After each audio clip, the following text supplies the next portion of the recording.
Shalom, salam sejahtera bagi Bapak, Ibu, dan saudara-saudari dimanapun kita berada pada hari ini. Untuk mengawali segala aktivitas kita sepanjang satu hari ini, baiklah terlebih dahulu kita disapa melalui firman Tuhan yang menjadi renungan harian hari ini, sehingga kita dimampukan untuk melaksanakan segala aktivitas kita sesuai dengan kehendak Tuhan. Marilah kita berdoa. Ya Allah Bapa yang penuh kasih, terangilah hati dan pikiran kami untuk mendengarkan firman-Mu yang akan menjadi kekuatan bagi kami sepanjang satu hari ini. Amin. Firman Tuhan pada hari Rabu tanggal 2 Juni 2021 tertulis di dalam 1 Petrus 2 ayat 5. Demikian dikatakan, dan biarlah kamu juga dipergunakan sebagai batu hidup untuk pembangunan suatu rumah rohani, bagi suatu imamat kudus, untuk mempersembahkan persembahan rohani yang karena Yesus Kristus berkenan kepada Allah. Demikian firman Tuhan. Bapak, Ibu, saudara-saudari yang dikasihi dalam nama Tuhan Yesus Kristus, dalam membangun sebuah rumah diperlukan batu-batu yang berkualitas supaya kuat, supaya kokoh dan tahan goncangan. Perlu pondasi yang kuat pula, sebab pondasi menjadi penyangga utama suatu bangunan. Makin kokoh pondasinya, semakin kokoh pula bangunan tersebut. Saudara yang dikasihi Tuhan, Alkitab yang kita baca pada saat ini mengumpamakan kita ibarat sebuah batu, dan kita semua bekerja keras untuk menumpuk lebih banyak batu.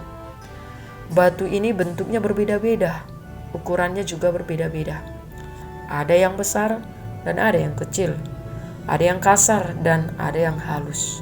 Batu yang terdiri dari berbagai macam ini akan dipersatukan dalam suatu bangunan oleh si tukang bangunan, supaya membentuk bangunan yang benar-benar kuat dan kokoh serta bertahan. Memang sering kali timbul masalah. Kadangkala batu itu bisa hilang karena diambil orang atau ada yang rusak. Itu sebabnya antara batu yang satu dengan yang lain saling membutuhkan dan saling kontak satu dengan yang lain. Tidak ada yang berusaha mementingkan diri sendiri. Sebab sebuah batu yang tersingkir di tepi jalan sendiri, tanpa bergabung satu dengan yang lain, maka batu itu tidak bermanfaat sama sekali. Oleh karena itu, bagaimana kita bisa menjadi batu hidup bagi pembangunan rohani? Hal yang harus kita perbaharui supaya kita dapat menjadi batu yang hidup dan bukan batu yang mati. Di dalam 1 Petrus 2 ayat 1, Rasul Paulus mengatakan, buanglah segala kejahatan, segala tipu muslihat dan segala kemunafikan, kedengkian dan fitnah. Itu berarti kita membuang segala perbuatan yang tidak baik, yang tidak disenangi Tuhan, semuanya, dan sekali saja untuk selama-lamanya. Seringkali kita terjebak menjadi begitu tamak. Tak kala kita mengatakan, aku hendak membuang perbuatan jahatku, namun karena melihat di depan, di belakang, kiri, kanan tidak ada orang, maka kita pungut lagi apa yang sudah kita buang.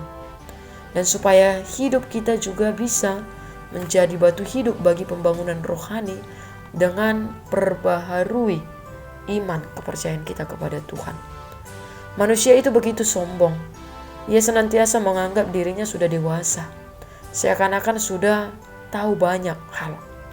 Kalau ada nasihat, kalau ada pengajaran yang diberikan, manusia cenderung tutup telinga daripada duduk diam mendengarkan.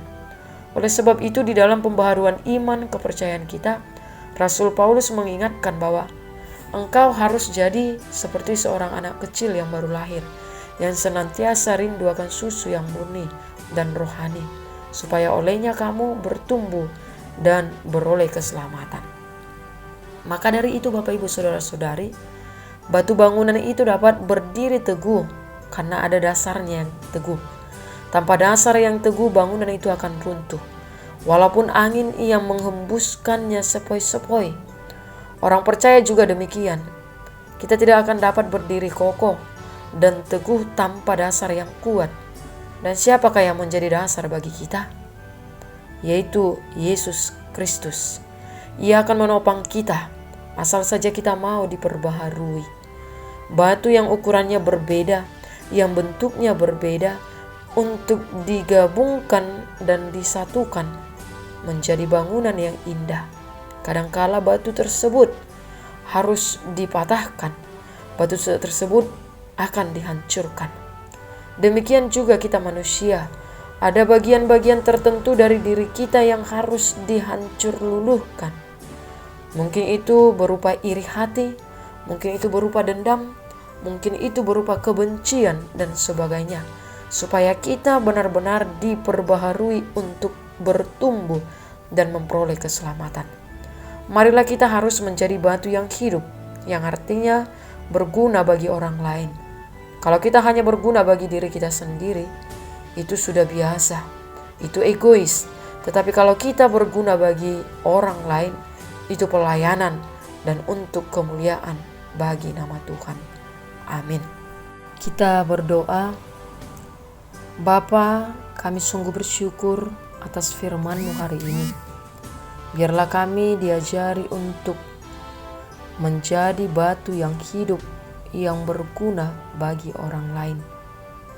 Yang kami boleh membuang rasa hidup yang tidak baik kami, perbuatan-perbuatan jahat yang tidak berkenan kepadamu, sehingga kehidupan kami dan hidup kami ini berguna bagi sekitar kami.